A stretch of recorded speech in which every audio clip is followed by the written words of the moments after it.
to the next story. This is a good news story. Get pumped up and get excited because I want this to happen in your state too, not just in Massachusetts and not in another state that it happened in that I'm going to show you.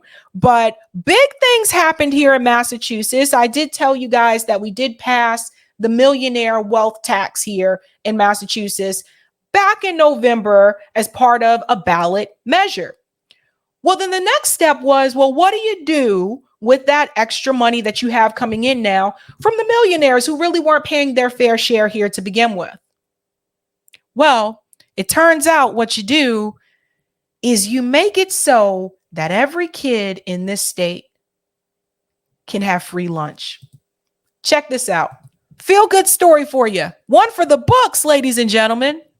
The pain of hunger can make learning much harder, which is why Massachusetts is joining a small group of states signing on to a universal free school meal program.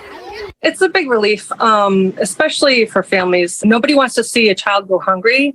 And unfortunately, for some of our children, that could be the only meal that they receive during the day. Governor Maura Healey signing the state's budget Wednesday, approving funding for that program. So their bellies won't be grumbling in their schools while they're trying to get work done. The state effort is estimated to save families $1,200 per student per year. Enjoy your lunch. An issue that goes far beyond state borders. More than 9 million children still faced hunger in 2021. A popular pandemic-era federal program meant to address this made free school meals available to all children, regardless of family income. Oh, and by the way, a lot of money comes into the state, FYI.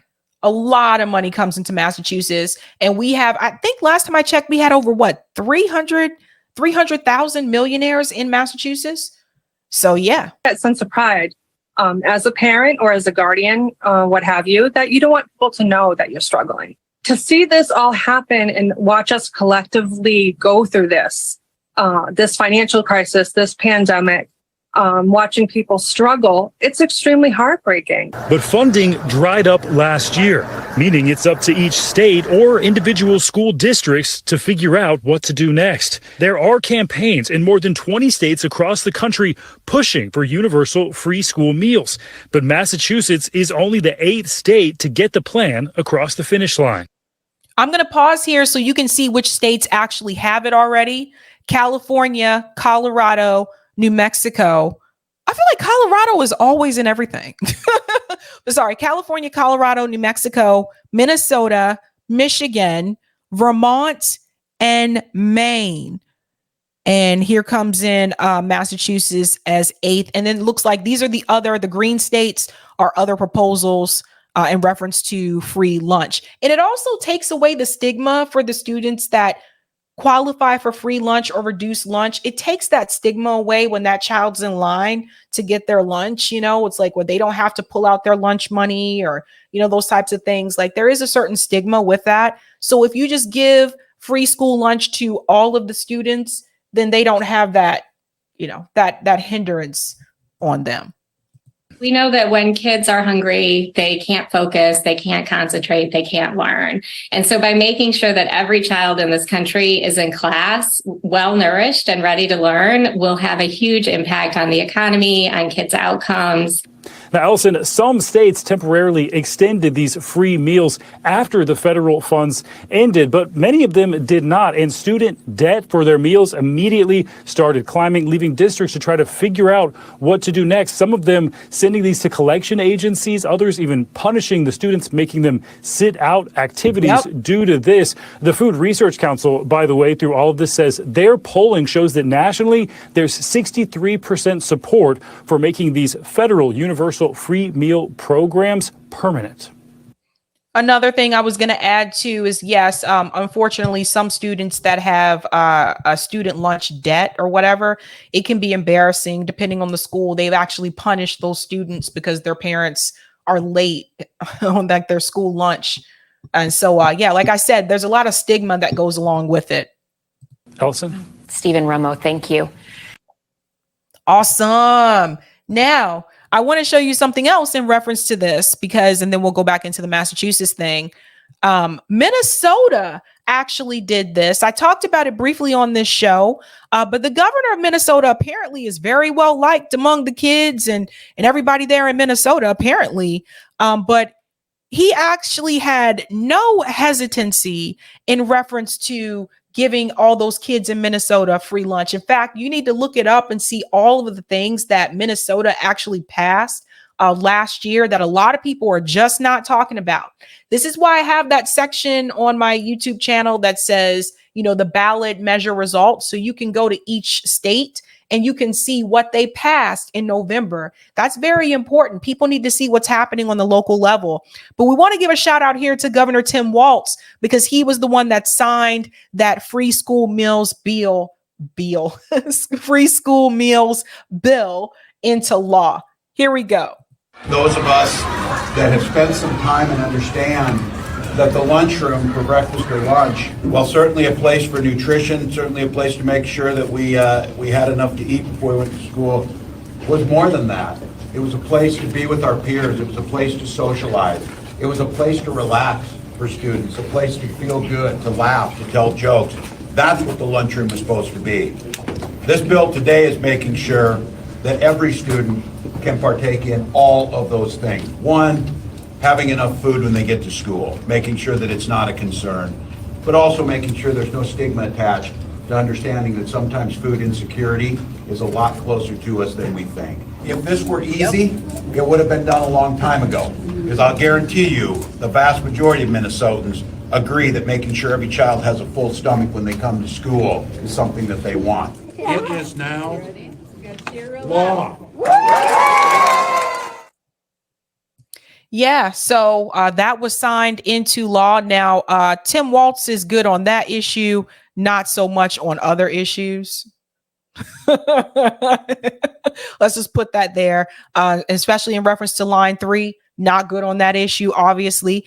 But for people who want a little bit more of a dive in, Massachusetts passed a 4% millionaire's tax last year. Now, every public school student will access free lunch. And there's the cafeteria lady there. Lunch lady land. Sloppy Joe, sloppy Joe. That's a reference to SNL, guys. Like, I don't know if you guys watched the SNL season where they had, it was Adam Sandler and Chris Farley and all those guys. Like, that's my favorite SNL cast, by the way. But they had this song called Sloppy Joe. Anyway, it goes on to say, Massachusetts passed a 4% tax on people's income above $1 million a year. Revenue from the new income tax is earmarked for public school meals. Massachusetts is the 8th state to expand its free school lunch program since a pandemic-era federal program ended. Public school students in Massachusetts are set to get free lunch and breakfast thanks to a new 4% tax on people's earnings above $1 million. Massachusetts in 2022 voted for a constitutional amendment to tax high earners. It went into effect at the beginning of 2023. State House News Service and Independent Newswire reported that $1 billion of the state's record $56.2 billion fiscal budget for 2024 will be funded by its new 4% tax. Governor Maura Healey signed the budget on Wednesday, making Massachusetts the 8th state to adopt it. The outlet reported that a portion of the $1 billion expected to be gathered from the new income tax would be used to provide all public school students in Massachusetts with free breakfast and lunch if they want it. So if you don't want it, you don't have to do it.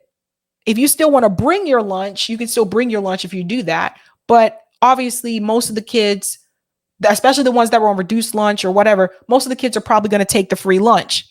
WCVB reported that state lawmakers agreed to allocate $523 million of anticipated revenue from the new tax on education and set aside $477 million for transportation. In February, President Joe Biden urged lawmakers to pass his billionaire tax proposal, which would impose a minimum of 20% tax on households with a net worth of more than $100 million. Let me comment on this for just a second. See the difference between direct democracy and indirect democracy? Direct democracy is having ballot measures on the ballot, and you, the voter, get to vote for what you want in reference to those measures. Indirect democracy is you, the voter, voting for a candidate and hoping that if they win, they are going to fulfill those campaign promises in reference to certain policies that you supported.